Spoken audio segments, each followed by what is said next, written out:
evening. Welcome to a very special program. It's been an incredible day today in India. There's just so much that's happened. 3-0 for the BJP and its allies in the northeast in the elections in Nagaland, Meghalaya and Tripura. There's a landmark judgment in the Supreme Court on the appointment of the Chief Election Commissioner and Election Commissioners, now by the Chief Justice of India, the Prime Minister and the Leader of the Opposition, and also the formation of a Supreme Court appointed panel to look into the allegations raised against the Adani group. So three important developments. The fourth one, which we may not get around to discussing on this program, G20, think about it. The Russian Foreign Minister has met the US Secretary of State here in New Delhi to discuss Ukraine. It's been a brief meeting, but that's taken place over here during India's G20 year.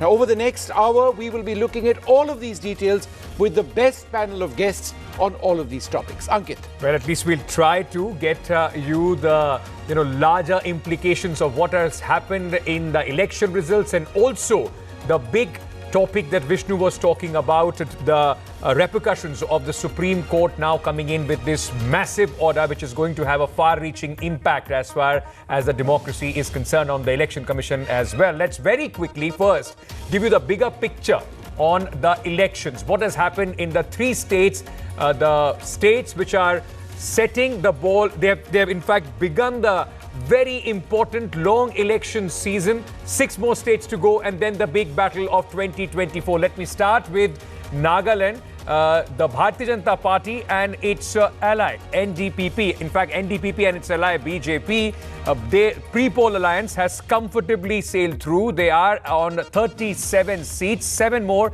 than last time. The BJP and its ally. Now let's just shift focus. In fact, and other interesting aspect as far as Nagaland is concerned, while the Congress and other political parties, the NPF, have not been able to make any sort of dent, just 2 seats for the NPF. There have been these smaller parties, parties like the NCP, which has got 7 MLAs coming on under their banner, and also LJP and of course Mr. Atavale's 2 MLAs as well. So the others that you see right now, 21, a lot of political parties there as well. Now let's shift focus to the results of Tripura. The Bharatiya Janata Party and its ally IPFT have once again, they are coming back in power, leading on 33 of Tripura's 60 seats. The score is down by 11 from 2018, but the BJP has come back to form the government in the state of Tripura, despite in fact changing the chief minister.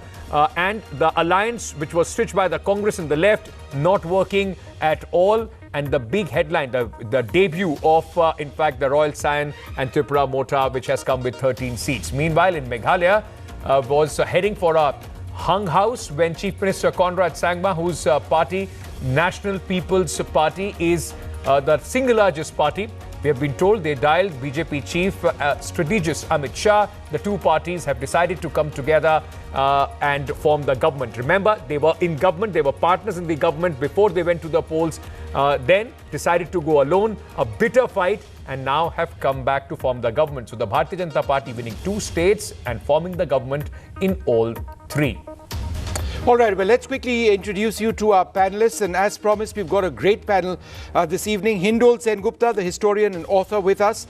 We've got Nilanjan Mukhopadhyay, Rajat Sethi, Sanjoy Hazarika, perhaps the finest expert on the Northeast and the political process over there. We are also joined by Dr. S.Y. Qureshi, Sanjay Kumar of CSDS as well. I'd like to thank you all very much for being with us. Sanjoy Hazarika, what's the big picture over here? I think if you look at it in preparation for the next round of state elections in 2024, I think the writing is on the wall, as it were. It's that in this round of elections, the biggest gainer has been the BJP. But there are 2 other outcomes which I'd like to quickly reflect on. One is that regional parties exist, are strong and robust, but with a slightly different approach, a national approach, a national image. And I think that especially comes out in Meghalaya, where smaller parties, the UDP has actually the 2nd largest party. And I think the third thing is that the campaign and the work on the ground as far as development infrastructure, all this is concerned, some of this is definitely having an impact on people in terms of voting, but also in terms of aspirations. Sure. Because I think that is also a key part of all this. Right, Vishnu, if our guests permit us, just let's very quickly just shift our focus a little bit on the big Supreme Court verdict. Mr. S.Y. Qureshi, former Chief Election Commissioner, is joining us at this moment. Mr. Qureshi, thank you so much for joining us, sir. I want to start by asking you, I saw your tweet today and you said, great day, our long pending demand being met. How do you see this judgment? Because the government, when it was arguing in the court, it said that this is not the business of the Supreme Court to interfere. This is the job of the executive. Very strong statements have been made by the Supreme Court in its order. Yes, of course, the government may have opposed it, but this has been a demand which has been on for 20 years from the public. And many of my predecessors have written to the government demanding that there should be a collegium system. It is not that we are not familiar with the collegium system. Human Rights Commission chairman is appointed by through collegium. CVC, CIC, they're all appointed through the collegium. And even Director CBI, which is not even a statutory body, which is like a head of department like Director of Agriculture. But because of the important role that he plays, on the Supreme Court had advised that it should be through collegium. So we are familiar with this system, and the most sensitive institution, which is Election Commission of India, should also follow the same. Now, interesting thing is the most powerful election commission of the world has the most defective system of appointment. We are the only country in the world where appointment is made unilaterally by the government of the day. Elsewhere, it is at least a collegium, maybe a select committee of parliament. In some cases, the entire parliament debates and interviews. In some cases, the candidates are interviewed on national television. So in such a situation, this is an institution which should have total acceptability, which can come in only when leader of opposition is also privy and party to the selection of the incumbent. But sir, let me ask you this, and just as part of what the Supreme Court said today, I'll just quote one line. A party in power will have an insatiable quest to remain in power through a servile commission. Is the election commission today, sir, and be honest about it, in your opinion, servile to the government of the day? No, I would not like to comment on the election commission at all, and any aspersion cast on the election commission actually personally hurts me. But generally, in the last 70 years, despite the defective system of appointment of election commission, the governments have come and the governments have gone. Governments have lost to another party, the other party comes and it loses to the third party. That has been happening all the time. So the election commission cannot actually influence the verdict as much as made out through this line, but in small ways, it should assert its independence.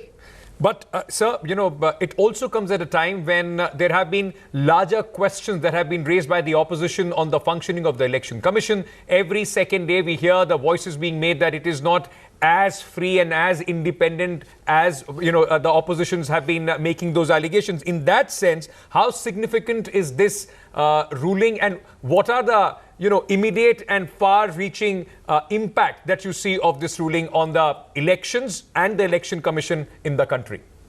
Now, once the appointment is made through a collegium where the leader of the opposition is a party, then they will not be able to raise these fingers. So, in fact, the moral authority of the Election Commission will go up, because then nobody will have the right to point a finger, because leader of opposition is also approve your appointment. So it will take away that possibility, and which is the most significant gain from this judgment. Sir, let me ask you one or two more questions.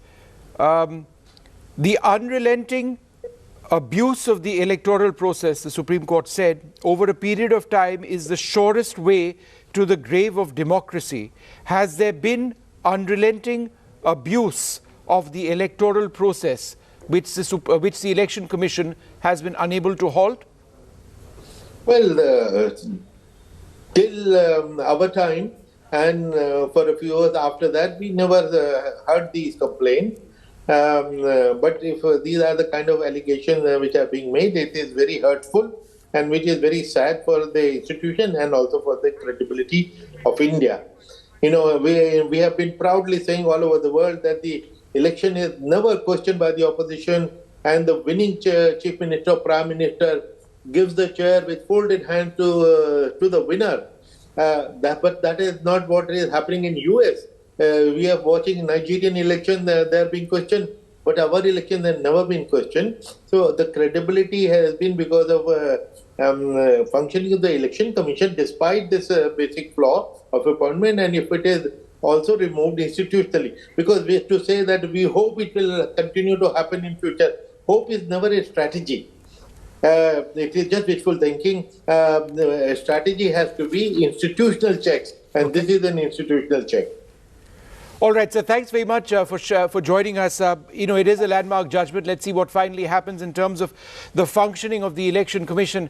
I think just in addition to the Election Commission itself, Ankit, this was also many of the remarks, a statement on democracy in our country. I mean, the Supreme Court spoke, for example, on the media and how a large section of the media has abdicated its role and become partisan. They spoke about how democracy is inexplicably intertwined with power to the people. So a very strong statement indeed. Ankit? All right, let's now go across to senior Supreme Court lawyer, Mr. Abhishek Manu Singhvi, member of the Congress party as well. Sir, thank you for taking the time out. I would like to start where we left with Mr. Qureshi. In your view, the judgment today of the Supreme Court, because the opposition has been raising a lot of questions as far as the functioning of the Election Commission is concerned, how do you view this judgment, and will this now put an end at least to the allegations and the accusations that the opposition has been making on the Election Commission? Well, let me start by saying that it's a historic judgment. It's a momentous judgment. It's a very, very special judgment, and in particular, because unfortunately, in several judgments, the Supreme Court says the right thing, encapsulates the right thing, lays the right principle, but does not walk the talk in the result. Here, they have walked the talk in the result.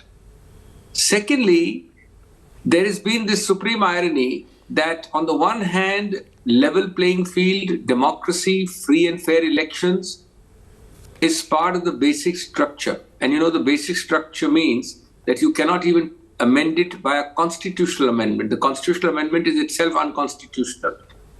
And on the other hand, the mega policeman tasked, entrusted and charged with the responsibility of maintaining that level playing field has a very poor selection process, entirely executive based. So this was an anachronism, a complete anomaly, which, of course, I must say that it has not been misused by and large. But I must equally say that the assault on institutions has been so acute in the last 7-8 years, across the board in different institutions, that I think this was a very timely judgment to strengthen the selection process of the EC. So I wanted to ask you a little bit about the election in the Northeast. Again, you know, it's the Congress party has done very poorly. In Tripura, your partnership with the left seems to have worked to a certain extent, but nowhere enough to actually come to power. This being the case, and we've heard the word introspection time and time again from the Congress, where does it leave you? The Northeast is where the Congress used to dominate, and certainly in states like Meghalaya. Well, first of all, I'm taken aback because I was told that I am here only to speak on the Election Commission. But since there is a small breach of promise by you, let me nevertheless answer the question. I think the Northeast, one state can hardly be called a BJP victory. It is nothing but riding completely piggyback. I straightaway confess that riding piggyback, they have been far more successful than the Congress, because from some time now, money power has been used to do that. Not now, but before. And therefore, you really can't gloat, as the BJP appears to do, in a BJP victory in at least one of those three states. Tripura, I think, is the real takeaway in their favor, and I think there must be a lot of work. I don't agree with the fact that parties who are all part of the secular non-NDA fold should have stood at all in Tripura. There should have been one large Mahagathbandhan, and that has cost us dearly. The other states, I think, are all matters of really riding piggyback, joining parties. In fact, in one state, as you know, completely the entire party, the Congress party, had been hijacked. I don't think it's really electoral, but I think there is certainly a very great misuse of electoral bonds for some time now in the northeast states. Okay. Let me bring you back then, sir, on the judgment of the Supreme Court today. While you make this point that, at this, the institutions are under attack, the BJP then says that, look what was happening when the Congress was also ruling. And they give the example of Mr. Gill when he was the election commissioner. Immediately after his retirement, he went to the Rajya Sabha, supported by the Congress party. So will this serve as an example? What has happened today will serve as an example that these kind of other, incidents don't take place again, because the questions have been raised again and again on successive governments. So I have 2 or 3 answers very quickly and briefly. First and foremost, there is no doubt that there have been aberrations. For every Gill example, I can give you equally a Chaturvedi example of the CHG by the BJP, and I can give you several more, including a former Chief Justice of India in the Rajya Sabha. That is not relevant. What is relevant is that anybody who is objective and fair and honest puts his hand on his head, on his heart, will find and say that, generally speaking, in the last 8 years, a general assault or subversion or control freak approach to institutions in India is unprecedented in the previous 70 years of Indian history. That, I think, is an incontrovertible statement, and that includes other non-Congress governments, including the Vajpayee government, in comparison. And I think, given that fact, this is a historic judgment. I must remind you, because institutional memory is short, as recent as the 2019 general elections, I was in charge, in fact, of many of the complaints to the Election Commission. And in every complaint, about 25 major ones, about 17 or 18 of them, there was a decision this way or the other. And in many of them, there was, in fact, rectification action taken. But in the 5 complaints involving the Prime Minister and the Home Minister, the Election Commission adopted a very strange approach. They didn't decide. And in the 7-week window for an election, we had to go to the Supreme Court to get a mandamus to just decide something this way or that way. And you know that the one election commissioner who deferred or dissented, what fate he met, how he was lampooned. You're talking about Mr. Lavasa, right? Yes, and how he had to ultimately leave his post.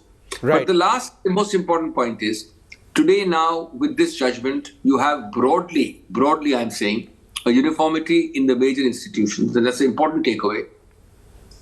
In the Lokpal, in the NHRC, now in the EC, broadly the CBI has a similar procedure, the CVC.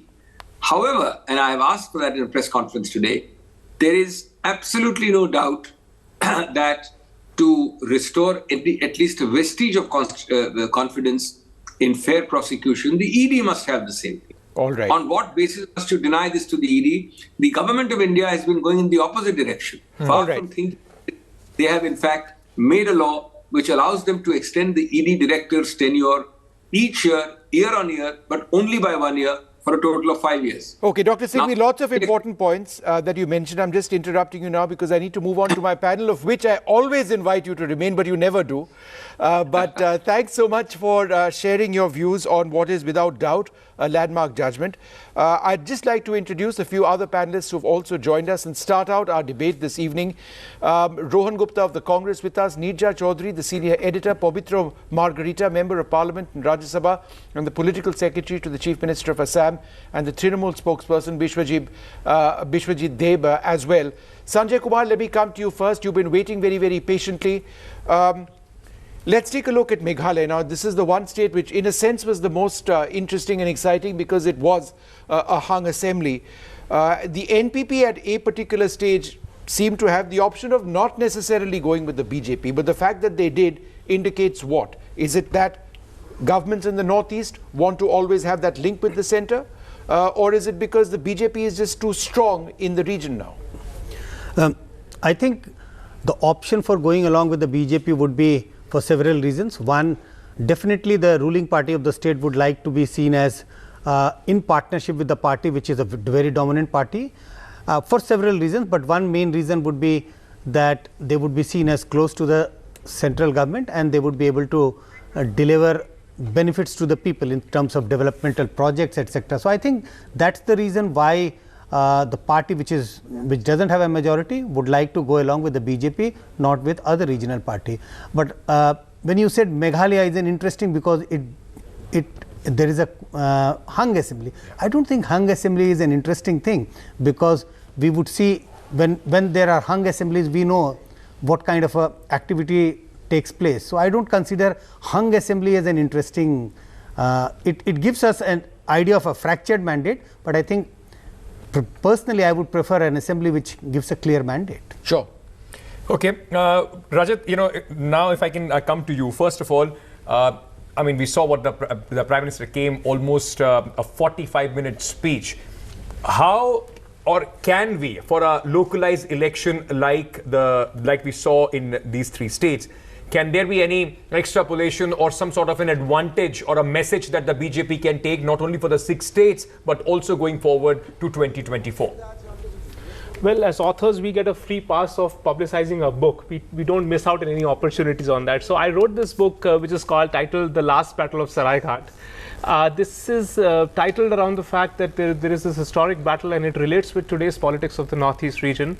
And it talks about the fundamental reasons behind the rise of the BJP in that region, and something that Prime Minister alluded to today. He said that there have been certain historical misgivings of governments after the governments who have sort of created this feeling of feeling orphaned within your own country, as if there was nobody to care for. There was a transactional relationship where the central government had repeatedly with these state governments, and basic things weren't fulfilled. To pick up Tripura, for instance, Prime Minister was saying, you know, when in 2018, I was campaigning in Tripura, and I can tell you, when you used to land in Tripura, you say Lal Salam, you enter into an auto rickshaw, and everywhere you just see red flags. They didn't celebrate Diwali. Although during the time of Diwali, they used to celebrate official Bolshevik revolution. That used to be the state of affairs. You know, when Prachanda used to win a seat in Nepal, they used to celebrate in Tripura. That was the disconnect that a small region of our country was from the rest of the country. Okay. And this is what I think what has fundamentally changed, and this is the message that Prime Minister is giving. Sure. That repeated focus on development is the key which is going to drive forward, not these artificial alliances which are created on paper. Okay. Rohan Gupta, you know, Ankit, what was it, 50 times that the Prime Minister went to the Northeast? Precisely. 50 rallies. 50 times from 2014 to now, the Prime Minister has visited Northeast 50 times. Which other Prime Minister he was in comparison asking has done that? So Rohan, that is the question. I mean, how many times has Rahul Gandhi gone there? See, I think, Vishnu, when you lose elections, it's not a particular reason or, you know, the cause which is responsible. I think overall, what we anticipated that Congress left alliance will click and the vote will, you know, get clubbed. I think we misjudged that. That has not happened. The vote has not translated, number one. Number two, the defections what we were facing in all the states, we could not come out of them and could not develop the leadership in the short period. That was number two. So overall, I feel these are the 2 major reasons why we failed. But at the same time, Vishnu, one important fact, because I always see things positively, in Maharashtra, if you see the way Congress has fought and won the by-election, with the seat which was with BJP for last 33 years, it's not a small thing. So I think we are getting that momentum, and now we are preparing ourselves to fight against BJP. But yes, these 3 states, what I feel personally, this what we expected or our decisions, what we took, we could not you know, convert them into result. You know, it's interesting that you were saying that vote did not transfer. Which vote that the Congress is talking about that could have transferred? Because the vote that the Congress had left the Congress party in 2018, were you expecting it to come back to you and then go to the left? But Hindol Singh Gupta, if I come to you and draw you in on this, is the picture that is painted that the Bharatiya Janata Party is winning because of massive development work that has been done or Prime Minister's visit? Is it as simple as that? Because if you take a look at Tripura Mota's rise, at least if we are talking about Tripura itself, it's not that work that the BJP talks about has reached in that manner to the tribal areas. Otherwise, it would have shown results in the tribal seats as well. 13 seats have been won by Tripura Mota. There'll always be people who will win seats because of certain latent separatist sentiments and so on and so forth, especially in a place like the Northeast. I think there is a bigger issue which nobody wants to talk about or tackle. these victories in the Northeast are not happening out of the blue. The BJP's, in a sense, parent organization, the RSS, has been working in the Northeast for a very, very long time. Anybody who knows the history of the work that has happened over many decades, starting from the time when Sardar Vallabhbhai Patel warned Pandit Nehru that the Northeast is going to be a very, very restive place for India, this work has been happening for 70 long years. And many of this work, especially with the Vanvasi Kalyan Ashram and so on and so forth, organizations like these work at the very grassroots, far away from New Delhi's television studios or newspaper writers and so on and so forth.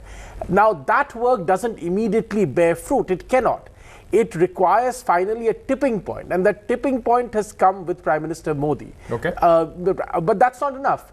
Mr. Modi is also, since we're talking about geopolitics, Mr. Modi has ensured that the conversation about India's peripheries is now very central in our lives. And this is really, really critical. We've had more conversation. You can measure how many roads has been built and so on and so forth. But the conversation about India's peripheries, whether it's the Northeast has been mainstreamed. Absolutely, including parts of the Northeast where most Indians wouldn't go. You look at this, you look at the new airport in Arunachal Pradesh, for instance. How many Indians would ever even go to Arunachal Pradesh? And look at it. I mean, one example could also be us. I mean, I don't remember any other Northeast election being covered from 7 o'clock in the morning to 10 o'clock in the evening. So that, in a way, has also changed the perception. No, I mean, television on how anchors used to talk about the tyranny of distance. Television anchors used to talk about the tyranny of distance from our studios. That tyranny of distance does not exist anymore, and we have to accept that. But can we? And Ranjan Mukhopadhyay, if I can come to you, can the entire credit of this, in a way, be given to Prime Minister Narendra Modi and the way the BJP fought the election, not only this time but also the way they fought the election in 2018 and have been continuously shown their presence on the ground? No, I think there were three distinct elections. Sanjay Hazarika has pointed to a very important point. If we actually calculate that the number of seats which have been won out of these 180 by the regional parties and by the national parties, we will understand that we are talking about distinct elections. Tripura was a different election. Here again, I think the result presents a very big challenge to the BJP. I only hope that the government does not actually, the way Hindol was actually saying that separatist forces rising, I don't think that would be a very right approach for the BJP government in Tripura to politically tackle the Tripamota's rise there, because then you are going to actually alienate the tribal community, and there is a past, a lot of conflict has been there in the past, and that would not be the right note to start on. I also think that, I was also listening to Mr. Modi's speech, very and he made a very significant new concept, the Triveni concept. First is that Mr. Modi is sharing the kudos with the party workers. That is, I think, very significant. And for the 24 elections, we have been saying that this is actually going to give an indication as to what might be the likely strategy in 24. I think the BJP is fairly clear that listing three things. One is the work done by the BJP governments. Second is that the work culture of the BJP. Now, it might be contested by the opposition parties, but how they actually contest has to be seen. But this is what the BJP is going with. And the third thing is that they are actually talking about the seva bhav of the Karyakarta. I think it's a very interesting combination which has to be countered by the opposition parties. Pavitra Margarita, since you've been so close, in tracking what the BJP is doing on the ground, I have two questions for you. Number one, the BJP expected a tsunami wave in Tripura. Now, that's clearly not happened. Has there been an underestimation of the tribal vote? The Tripamota's rise over there, number one. And number two, what is the inside story of Meghalaya? We know about that phone call between Amit Shah and Mr. Sangma, Conrad Sangma. Now, is it a done deal over there? What exactly transpired? Was this pre-planned? Because there was a conversation between him and Himanta Biswa Sarma on Tuesday. So, two questions. Tripura, number one, and number two, the inside story, and don't say you won't tell us. Definitely, I'll begin with the Meghalaya case, because what was the conversation between our two leaders and the Honorable Chief Minister of Meghalaya? I should not comment on that. But no, please comment. I can come. But Now, how can I comment, Honorable Home Minister and the former Chief Minister of Meghalaya were Sir, talking? you have an inside what view. is You are the the political subject of secretary to the Chief conversation? Minister, the man I think who I in cannot Assam comment. who is actually... So we brought you because you know the answer to the question, sir. So please go ahead. Anyway, go ahead, not sir. at all. So please allow me to Yes. mention one thing. Although it's not related to your direct question. So you see, this is a very we felt very sad today that the leader of the opposition in the Rajya Sabha, that is my house, Mr. Kharge said when he was asked about the result, he said that that is the mandate. It's not a matter to think so much. These are the small states election. And although there is no election now, but these things sent a very bad message. The second thing, we actually don't expect much more from them because you see the Congress numero uno leader in his last tweet, he reiterated from his official handle that his concept of India, that is India is from Gujarat to Bengal and from Kanyakumari to Kashmir. So their main star, the leader of the Congress, he always excludes the northeastern part. So they're getting the result. And today also Mr. Kharge reiterated that this is the small states election, we should not bother, something like that. Okay. So it gives us pain, keeping aside the political ideology. And you see, we won Tripura, Nagaland or Meghalaya because of the development politics, of this massive development done under the leadership of Narendra Modi ji. Okay. I'll give just two instances in 20 seconds. Yes. 20 seconds. Nagaland got its first railway station in 1903. And for the second railway station, the people of Nagaland, the Northeast, had to wait for 119 years. When Modi ji came to power, then we got the second railway station. This is an example of the development. Right. Each and every road has been constructed, and the budget allocation for the northeastern region has been now increased by 3 folds. Okay. So we can imagine the pace and the scale of development. Only because of development we have won, and the Tripura, Nagaland. Just half a second. Let's keep the strike rate rolling. Yeah, go ahead. and get everybody in. Let me quickly, before in fact we go to Nija, Biswajit Deb, TMC spokesperson, is also joining us.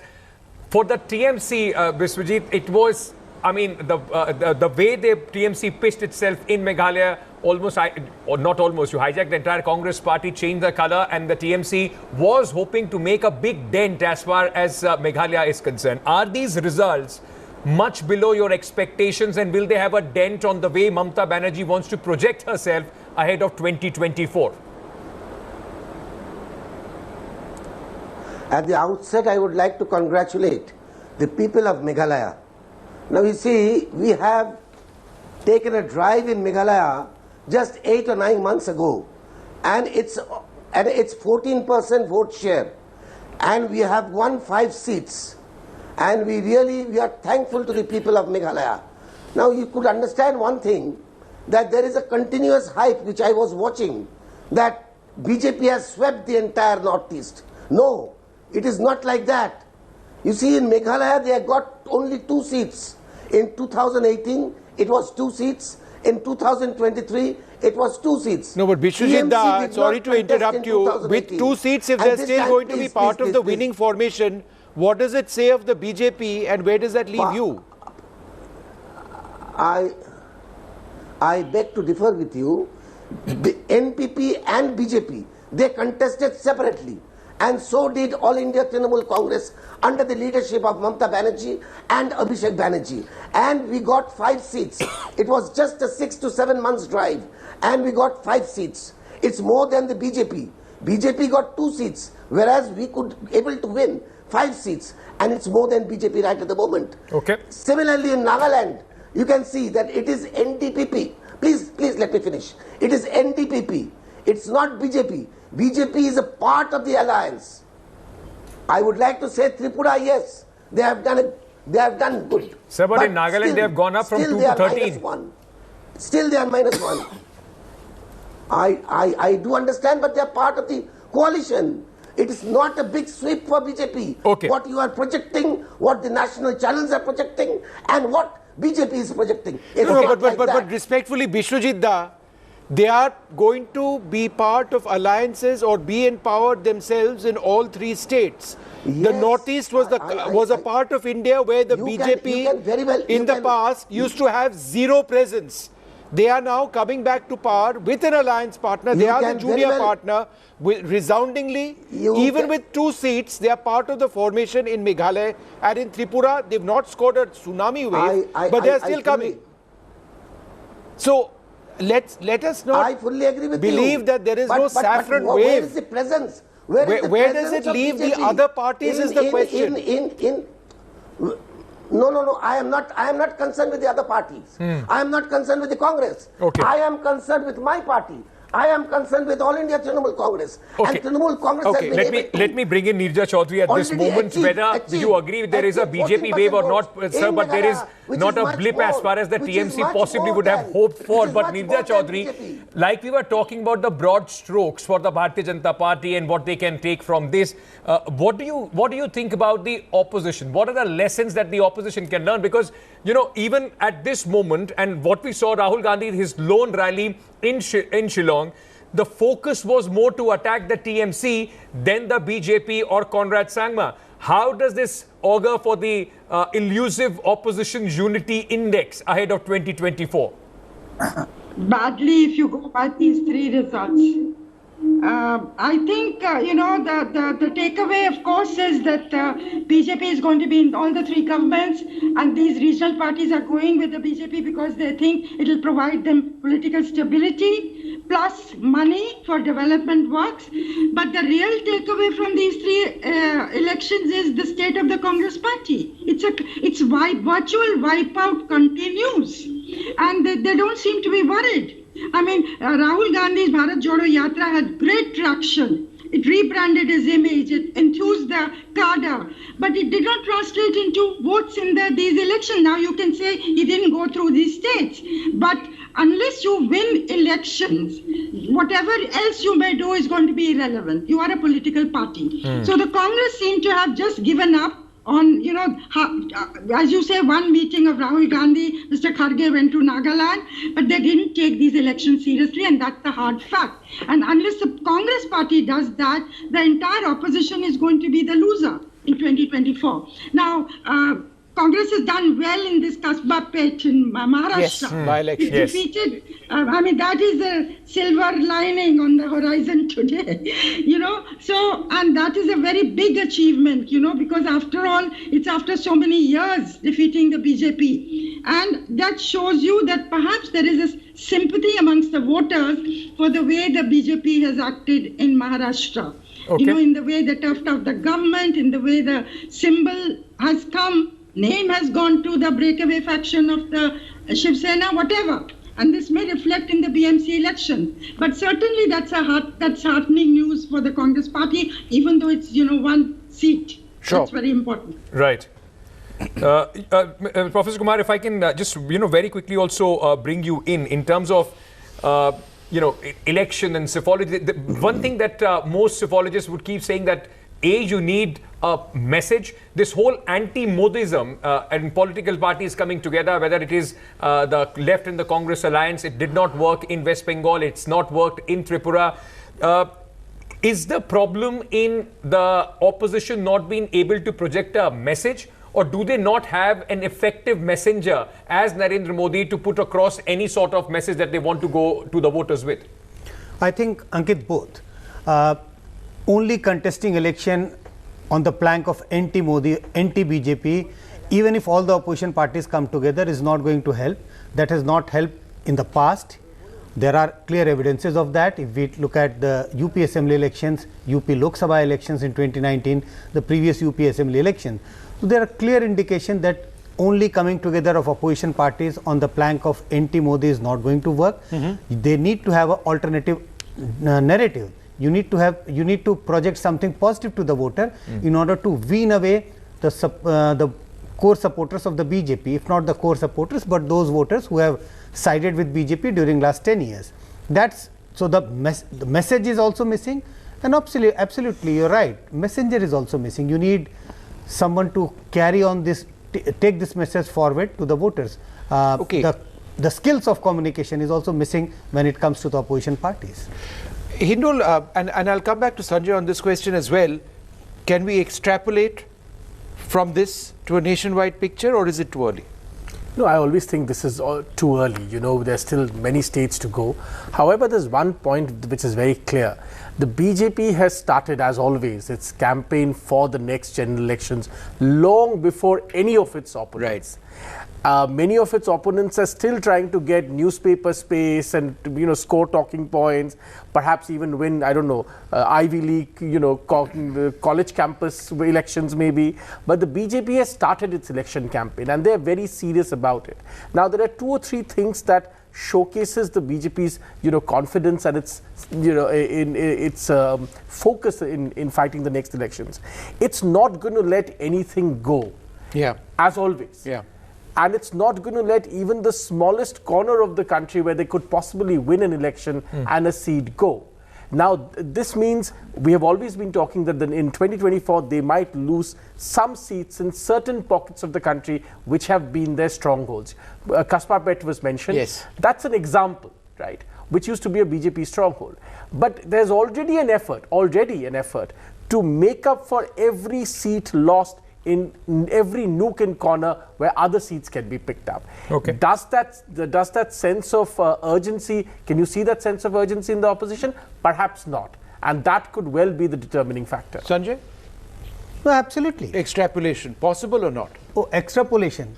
No, I have been saying that extrapolation should not, at least I am not in favor of extrapolation, because again and again I have mentioned this. Look at what happened in 2018 assembly elections in many states, and when the Lok Sabha election took place in 2019, what happened? What was the verdict in many of the states? What about the 6 assembly elections this year? Can we extrapolate these results into the path ahead this year? Forget about 2024 for now. I think it's going to be a catch-22 situation for the Congress. Suppose Congress does well in 3 or the 4 states, form the government.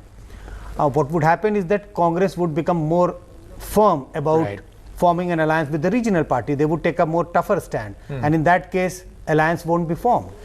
If there is no alliance, that's the only way to fight BJP in 2024. All the opposition party needs to come together.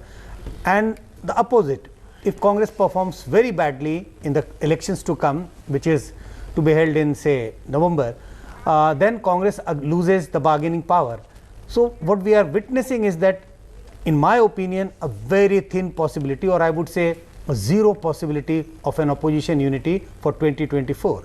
But that would keep BJP far ahead of all its opponents. Okay, running short on time. Niranjana, literally 30 seconds and then 30 seconds to you. Very quick. Mr. Modi said, you know, look, everybody is trying to corner one person. All out opposition party is not going to be good for the opposition. I think, you know, that they have to look at the states, in, you know, classify them into 3 categories. We can. Those where there is a direct head-on between the Congress and the BJP. Other parties should not, ideally speaking, go there. There are those where the regional parties are head-on with the BJP. There the other national parties should not go, like the Congress should not go. Niranjana. And then just last one. And then there are these khichdi states. Those are the real messy things. Okay. Sean, you have 30 seconds and genuinely 30 seconds. Very quickly. One, I think Hindal's point on separatism is not right. I think that is a narrative that is past, and it is, most of these groups are in conversations and dialogue now. The new narrative is engagement, dialogue and change. The second thing is very important to me, is that the BJP and the NDTV in Nagaland are winning not just on the point of development, but also on a negotiated settlement of the Naga issue. So these are some of the larger issues which I think need to be tackled once the dust is settled and the elections results are in. Completely out of time. Thank you so much to all our guests for joining us on the broadcast. What we'll do, Vishnu, we've got a very special interview. In fact, I spoke with Mukul Rohatgi earlier on to look at the other issue, a couple of important ones. Firstly, what the Supreme Court had to say as far as the Election Commission was concerned, but also what the Supreme Court had to say on the allegations made on the Adani group. He's referred to all of those. Listen in. Joining us now, a very special guest, the senior Supreme Court lawyer, Mukul Rohatgi. Thanks, Mr. Rohatgi, very much for being with us. I think let's look at some of the key points mentioned and key quotes from the judgment itself. The first one, a party in power will have an insatiable quest to remain in power through a servile commission. Is it your view, sir, that the Election Commission as it presently stands is servile in context of its equation with the government? I think it is an unfair comment. The Election Commission is one of our most impartial bodies from the times of late TN session, and I think in the last 60, 70 years, it has acquitted itself admirably. Therefore, I do not see any basis for a comment of that nature, at least for this body. Mr. Rohatgi, another quote. Insofar as, yes. Please go ahead, sir. Finish your point. Go ahead. Another point. The unrelenting abuse of the electoral process over a period of time is the surest way to the grave of democracy. The Supreme Court very concerned about the potential abuse of the electoral process, hence their judgment today. So, again, concerns about the Election Commission. Now tell me, Vishnu, this country is the largest democracy. Elections are an ongoing process in this country, from municipality to legislative assemblies to central elections to parliamentary elections, and today itself results have been announced in several states. I do not think that there has been a case in the last maybe about 20 odd years where the elections have been called as manipulated by anybody, including the losing party. The issues of booth capturing and so on are now a relic of the past, and our election machinery is so good and swift that results come, you see, from 8 o'clock in the morning. There is never a hold-up, there is never a vacuum. And surprisingly, if you remember, in the US, for the presidential election a couple of years ago, there was a big faux pas, and it was held up, you see, for a while. Because of hanging chads, I remember that. That's right. So there should not be any misconception that our body is not up to the mark. Holding elections for 100 crore people is an admirable thing, and I don't think that there is any basis to doubt today or in future.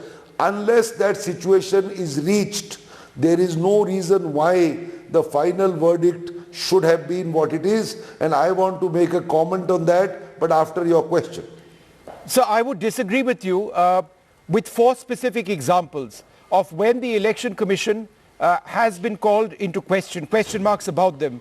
2018, the opposition alleged the Election Commission delayed poll dates for states because of a rally of the Prime Minister. November 2022, questions over the hurried appointment of Arun Goel as Election Commissioner, who was appointed by the government within 24 hours of voluntary retirement. Number 3, January 2023, opposition parties questioned the Election Commission on the need for remote voting machines. And one final point, February 2023, what's happening now, the different factions of the Shiv Sena, the EC allotting the Sena name and symbol to the Shinde camp. Now, it's a legal issue, but this is when the EC the question marks on the EC have been raised. Hence, the Supreme Court, one would argue, has said that there needs to be more steps to ensure its independence.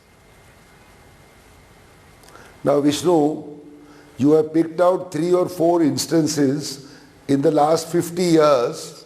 Now, let me tell you, every time the Election Commission decides, the losing... Can you hear me? Yes, sir, I can. Go right ahead. The losing party always blames the Election Commission. In fact, if you talk about court cases, every day the losing party blames the judge.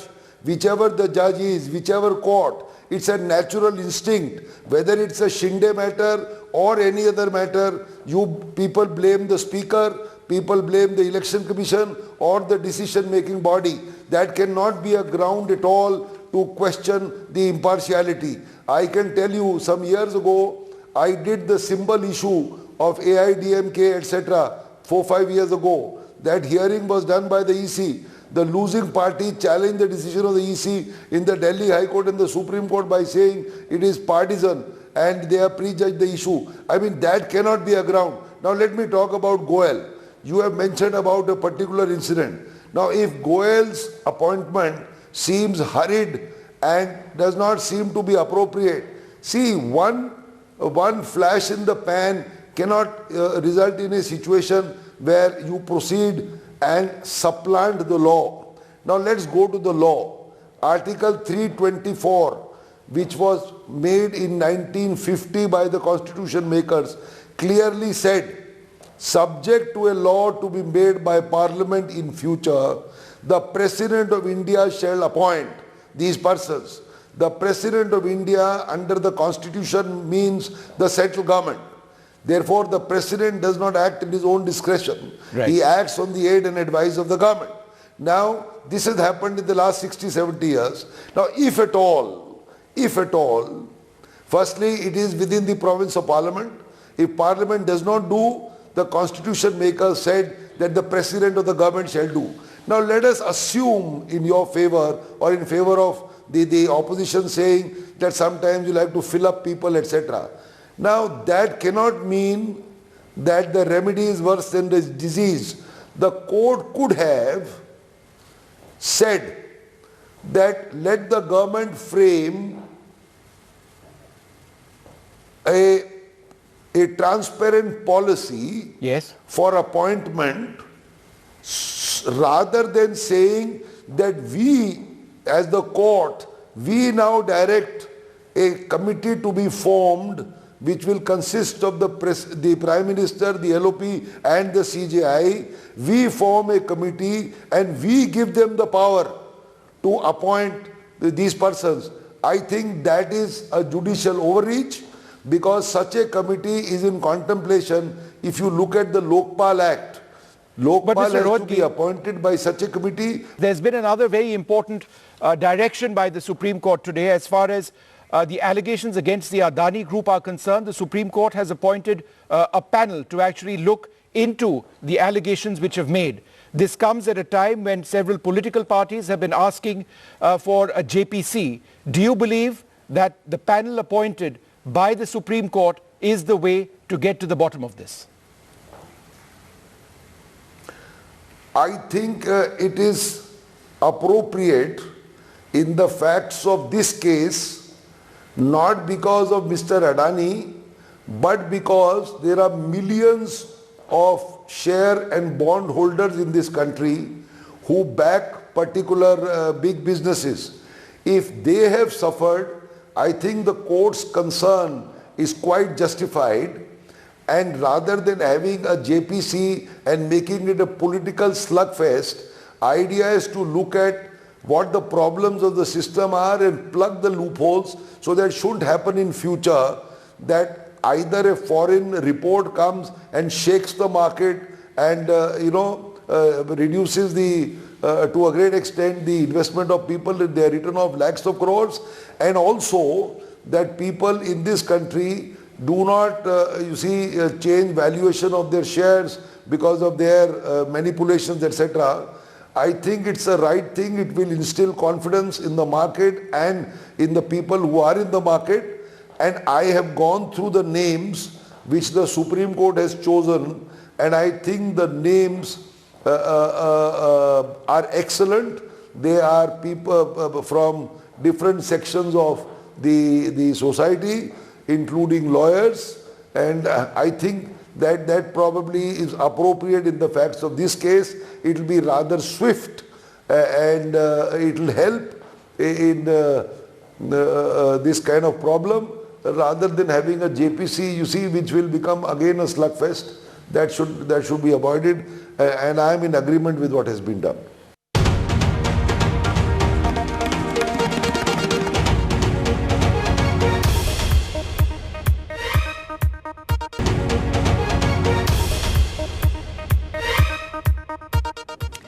Hello and welcome. You're watching NDTV. I'm Gargi Rao. And our top story, a great day for the BJP. It scored a perfect 3 in the northeast and a good start to the year, which will see many more elections ahead. The BJP winning Tripura and Nagaland with its allies. And it's also been called by its former partner in Meghalaya, the NPP, to form government, with Conrad Sangma calling up Home Minister Amit Shah.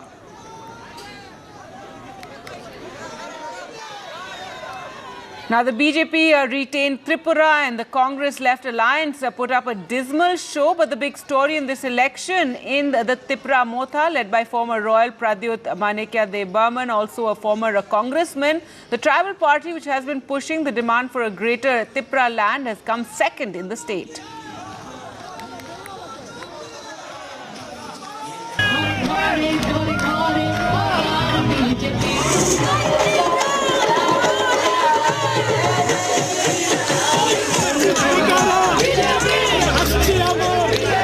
Second straight win for the BJP in Tripura. Led by this man, Chief Minister Manik Saha, a dentist and first-time MLA, who had just 10 months as the Chief Minister of the northeastern state, replacing the controversial Biplab Dev. After Uttarakhand and Gujarat, Tripura is the third state where the BJP did a sudden Chief Minister replacement, and it's paid off in all three. Along with extensive campaigning by the Prime Minister and Home Minister Amit Shah.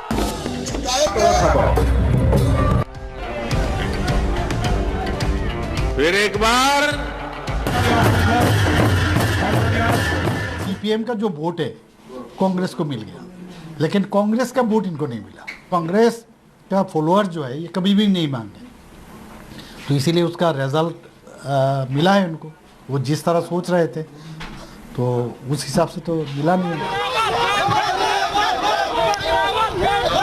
But the bigger story perhaps from Tripura was the 10+ seats performance by a new party, Tripura Motha, headed by this man, ex-royal Pradyut Dev-Burman, who left the Congress party in 2019 over a demand for greater autonomy for tribals and a say in the party. Today, he trounced his old party. Tripura Motha had contested 42 of the 60 seats, including 20 assembly segments reserved for candidates from scheduled tribes. In the run-up to the polls, Tripura Motha's rallies had drawn huge crowds, and it was being seen as a possible X-factor in this election. The BJP had initially reached out to Tripura Motha, but the talks between the two sides fell through when the tribal party stuck to its statehood demand and the BJP did not agree. We have emerged as the second biggest party in the whole of Tripura, and I thank the people of Tripura for giving me a chance and giving all of us a chance to express our point of view. I was hoping for a bit more, I have to be honest, but 13 is not a bad result. And if you see the victory of our victory, in some places we have got over 80% votes of the total votes counted. For the Left Congress alliance, a first for both parties in Tripura, it was a dismal performance, with victories on just 14 seats. The results that have come in, it just shows that the left and Congress, vote sharing and transfer of vote really did not take place. In the tribal dominated areas, Tripura Motha party, the young party, the new party, which is only 2 years old, has done quite well. But it could not sweep those areas. But for the BJP, this has been a great respite, and it seems this celebration is an outcome of that BJP has started the journey towards 2024 with a victory. With Ratnadeep Chaudhary and Nukul Rabha in Agartala, Bureau Report, NDTV. And Prime Minister Narendra Modi addressed party workers at the headquarters, where he said the BJP's performance showed people solid trust in democracy and the democratic process. He also hit out at the Congress for its hatred towards smaller states. मैं आज त्रिपुरा, नागालैंड और मेघालय के BJP कार्यकर्ताओं को भी बहुत बधाई देता हूं। दिल्ली में या हमारे अन्य इलाकों में बीजेपी का काम करना उतना कठिन नहीं है जितना नॉर्थ ईस्ट में है। वहां का कार्यकर्ता हमसे अनेक गुना मेहनत करता है और इसलिए वहां के कार्यकर्ता विशेष रूप से अभिनंदन के अधिकारी हैं। आज के नतीजे आप सभी भाजपा कार्यकर्ताओं की मेहनत का परिणाम है। नॉर्थ ईस्ट के राज्यों के दिलों में कितना प्यार उमड़ करके आया है उसकी वो अभिव्यक्ति थी। और तब मुझे लगता था कि मेहनत कभी न कभी तो रंग लाती है।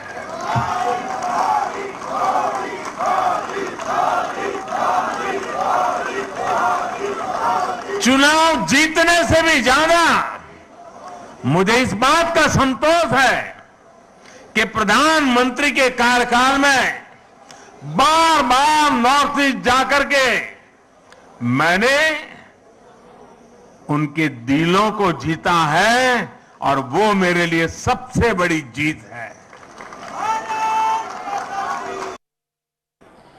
कांग्रेस कह रही है और अध्यक्ष उनके कह रहे हैं कि ये तो छोटे राज्य हैं, इनके नतीजे उतना मायने नहीं रखते। जब दिल में ही भारत को जोड़ने की भावना ना हो तो ऐसे बोल निकलते ही है।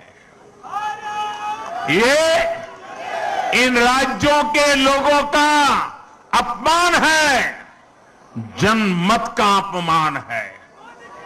छोटे राज्यों को इस तरह तिरस्कार की भावना से देखकर कांग्रेस बहुत बड़ी गलती कर रही है। कांग्रेस ने हमेशा संख्या बल को, वोट बैंक को देखते हुए राजनीति की है। मैं कांग्रेस से कहना चाहता हूं, छोटे लोगों से, छोटे राज्यों से यही नफरत आपको आगे भी चुनाव में डुबोने जा रही है। Well, the by-election results also came out today in Maharashtra. There was a boost for the MVA in the state with the Congress candidate winning the Kaspa by-poll, a seat that had been with the BJP for years and considered a stronghold. The BJP did win the other seat, Chinchwad. Here's a report.